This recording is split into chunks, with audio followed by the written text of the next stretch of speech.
¿Sí se ve? Ya se ve. Uh-huh.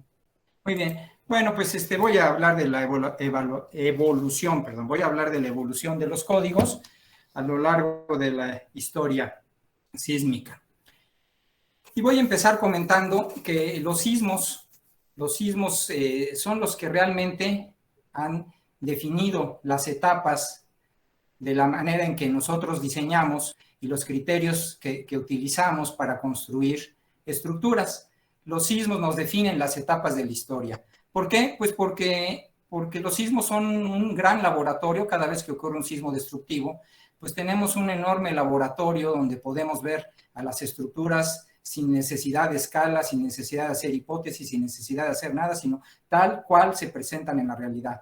Entonces, cada vez que ha habido sismos, pues ha habido cambios importantes en la forma en que diseñamos y en los distintos criterios que utilizamos para diseñar. Voy a definir estas etapas. Son 6 etapas en las que se divide la historia sísmica a nivel mundial, no solo en México. La primera etapa es antes de 1925. ¿Por qué? Porque en ese entonces todo lo que se construyó antes de 1925 se construyó sin ningún criterio de protección sísmica. Solamente se hacía el diseño con base en experiencias cualitativas, subjetivas y lo que el ingeniero creía o pensaba que podía ocurrir, pero no había ningún criterio para diseñar. Toda obra hecha antes de 1925 pues no tiene un diseño sísmico realmente. De 1925 a 1950 y como resultado del sismo de Tokio de 1923, que fue bastante catastrófico, se propone por vez primera que se revise una estructura para resistir cargas laterales y nos dan esta reglita que nos dice que la fuerza debe ser el 10% del peso. Sabemos que esto pues no es la manera de hacerlo porque pues no toma en cuenta las características dinámicas ni de la demanda, es decir, ni del sismo ni de la estructura, pero bueno, fue el primer intento para un diseño de edificios para cargas laterales. Esta fuerza además era estática. En la tercera etapa, que ya es de 1950 a 1960, se introducen los conceptos de dinámica estructural. Hasta esta fecha empezamos a conocer la dinámica de las estructuras. Se proponen espectros de respuesta, que los que ya están llevando el curso de dinámica, pues ya empezarán a ver este tema, ya estarán próximos a verlo. Y ahí es donde se observa que en función del periodo que tenga una estructura, pues va a tener diferentes aceleraciones. Es hasta esa fecha donde sabemos que el periodo tiene una importancia grande en la demanda que va a recibir de un sismo. Entonces, las fuerzas ya para ese entonces, en esta época, se empiezan a proponer como función de esa aceleración que se obtiene del espectro y de la masa del edificio. De 1960 a 1980 se empieza a reconocer otros conceptos. Por ejemplo, se acepta que hay una capacidad de las estructuras para resistir más allá de lo que es la respuesta elástica. Se introduce entonces el concepto de ductilidad y es mediante este factor que se reducen las fuerzas elásticas para tener en cuenta esta capacidad adicional. Entonces, las fuerzas de diseño ya se dividen entre Q, entre este factor de ductilidad, y diseñamos ya no con las fuerzas elásticas, sino con unas fuerzas reducidas. Además, en esta época se empiezan a introducir esquemas para el diseño de manera que los elementos tengan una capacidad de deformación mayor y que la estructura también se pueda comportar mejor. Es decir, empezamos a tener en cuenta en el diseño también estos conceptos de deformación cíclica. Luego de 1980 a 1990 hace su aparición también la sobreresistencia, que es la capacidad adicional que se ha visto que tienen muchas estructuras por diversos factores que, bueno, no hay momento ahorita de comentar. Se toma en cuenta también el comportamiento histerético de los materiales y la importancia del desplazamiento y su relación con el daño. Debido a esto, pues ya las fuerzas de diseño no solamente se dividen entre este factor de ductilidad, que ya no le llamamos así, por cierto, sino factor de comportamiento sísmico, un factor de sobreresistencia y un factor de irregularidad o redundancia que tiene que ver con estos comportamientos de las estructuras.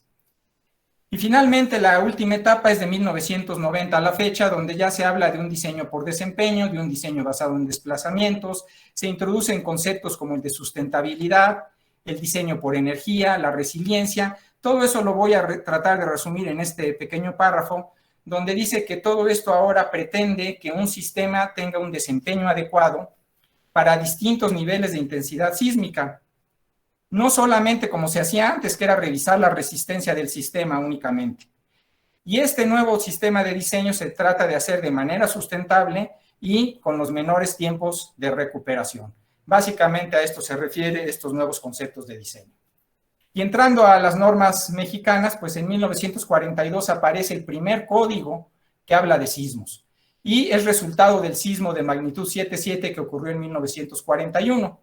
En estas normas, los edificios menores de 16 metros no había que diseñarlos por sismo, no debían, no se consideraban como parte del diseño.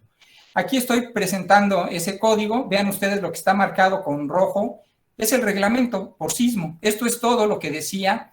Si lo comparan con lo que ahora tenemos, pues ahora tenemos manuales, por ejemplo, el de la CFE de no sé cuántas páginas, 200, 300 páginas. El de la Ciudad de México también tiene más de 40 páginas, de 50 páginas ahora. Pero en ese entonces esto era todo lo que nos decía del sismo, ¿no? Y los coeficientes sísmicos variaban de 0.1 a 0.01, inclusive había estructuras con 0. Esto era nada más, este coeficiente era el porcentaje del peso que había que diseñar, tal como se propuso en Japón unos 10 años antes. En 1957 aparecen unas normas de emergencia porque hubo el temblor del cual nos ha estado hablando el doctor Hugo Hernández de 1957, y ahí aparecen cosas novedosas. Por ejemplo, 3 tipos de suelo para la Ciudad de México, tipos de estructura de acuerdo a su importancia, estructuras muy importantes como lo conocen ustedes, A, B y C, las más importantes, estructuras normales, y las de bajo, un menor, las que no requieren diseño en algunas normas o que requieren diseño pero con una intensidad más pequeña. Distingue 3 tipos de estructuras, que son las estructuras reforzadas con muros o con muros de relleno. En 1957 ya se hablaba de eso. Marcos que trabajan solos, marcos a flexión o muros de carga. Los coeficientes sísmicos, como pueden ver ustedes, los más altos eran de 0.20 y además era para estructuras del grupo A, o sea, las más importantes, y eran para suelo firme o para suelo blando. No había todavía el concepto de el periodo y su respuesta en función también del tipo de suelo. Pero sí se reconoce la contribución de los muros y se propone que se hagan 2 análisis, 100%, que los muros participan con el 100% en la respuesta, y luego se dice pueden dañarse y por lo tanto hay que hacer un segundo análisis sin su participación. Se empieza a hablar de la deriva como una medida que hay que limitar por el daño y dice que para estructuras de más de 45 metros se requiere de un análisis dinámico, aunque no nos da ninguna guía para ello. En el 66 se vuelve, en vez de los 3 tipos de suelos, se reduce a 2 tipos de suelo, se mantienen los tipos de estructuras, pero diferentes. Ahora ya se habla de muros de concreto, de contravientos. Las estructuras tipo 2 eran los muros de carga y las estructuras tipo 3 eran los péndulos. Se habla también ya de diafragmas flexibles y estos son los coeficientes sísmicos. Fíjense también que son valores bastante bajos. Bueno, el más alto es de 0.15 y 0.04 para terreno firme. Ya se habla de un factor de importancia de 1.3 para las estructuras del grupo A. Se habla también por vez primera de 3 métodos de análisis, el método simplificado, el método estático y el método dinámico modal, y se sigue hablando ya de la deriva. En el 76 tenemos 3 zonas ya para la Ciudad de México, con coeficientes que van de 0.16 a 0.24. La diferencia no es muy grande, pero bueno, sí hay cierta diferencia, y las derivas pues cada vez van creciendo más los valores que limita el reglamento. Aquí vale la pena mencionar que ya se habla de una reducción por ductilidad. Es hasta 1976 que se reconoce esta capacidad de deformación inelástica de las estructuras y se habla de un factor Q, pero que es más alto del que ahora usamos, un factor de 6. En las normas del 85, pues sube los coeficientes a 0.4 y 0.27, en vez de 0.24 es 0.4, en vez de 0.2 es 0.27, y se reduce el factor de ductilidad. En realidad esto es un incremento a la intensidad, pero este incremento que se dio no cubre realmente lo que es el espectro de respuesta del sismo, como lo voy a presentar más adelante. Los estribos empiezan a hablarse de detalles ya en el concreto, de las separaciones que deben tener los estribos y las varillas para que queden restringidas contra el pandeo, y los factores de resistencia para columnas para niveles de ductilidad alta. Aquí nada más quiero mencionar que se incrementan las cargas vivas. Esto se debió a que hubo muchos cambios de uso, se usaron muchos edificios como bodegas y hubo incrementos en las cargas en muchos casos y por lo tanto se incrementó el valor de carga viva. Bueno, esto es a lo que me refería. Estas son las normas de 1976 que llegaban hasta 0.24 o aquí 240 centímetros sobre segundo al cuadrado. Y lo que está en rojo, pues es el espectro elástico, y vemos cómo en toda esta parte que está coloreada con rojo, se excede el reglamento que estaba propuesto en el 76. Se supone que los espectros deben de ser un envolvente de los espectros de diseño, el espectro elástico, y bueno, aquí quedó muy por debajo.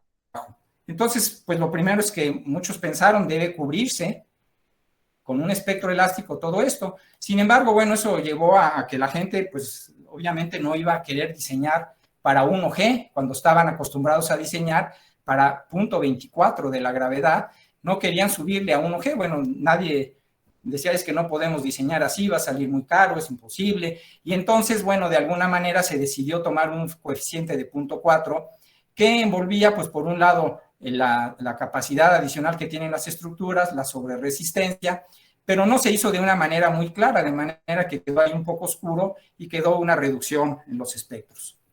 Bueno, pues esto, aquí está marcado las normas de emergencia,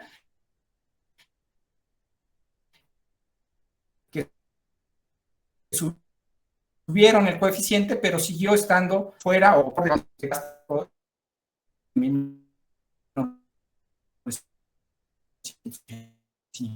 1995 quedó igual, entonces tenemos el mismo problema, y es hasta el apéndice en 2004 de las normas técnicas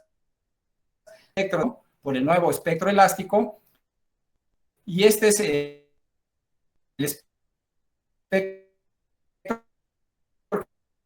que venía en la norma, porque, por ejemplo, en la zona de la costa, con esto ya termino, si se hace un estudio de peligro normal y se utiliza un periodo de retorno igual al de la Ciudad de México, por ejemplo, que es de 475 años, pues los espectros elásticos quedan muy elevados. Y entonces vuelve a suceder lo mismo que pasó en el 85. La gente dice, no podemos diseñar para esas ordenadas tan altas. Actualmente el código de la CFE tiene periodos de retorno de 119 años, no de 475. Es decir, el peligro no está siendo uniforme en todo el país porque hay lugares donde los periodos de retorno pueden darnos espectros muy altos y en otros lados nos dan muy bajos. Por ejemplo, en zonas como Monterrey, como Mérida, pues se puede uno ir a niveles más altos de intensidad, es decir, podemos pagar estructuras más caras porque realmente el sismo no es el que rige el diseño y entonces nos podemos proteger más de un posible sismo. Y en las zonas de la costa sucede al revés. Entonces esto sigue siendo un debate porque tenemos un país con periodos de retorno distintos a todo lo ancho del país y sigue siendo materia de mucha discusión. Actualmente sigue siendo todavía parte de lo que se debe definir. Bueno, pues es todo lo que quería decir. Muchas gracias y es todo. Muchas gracias, doctor. Tenemos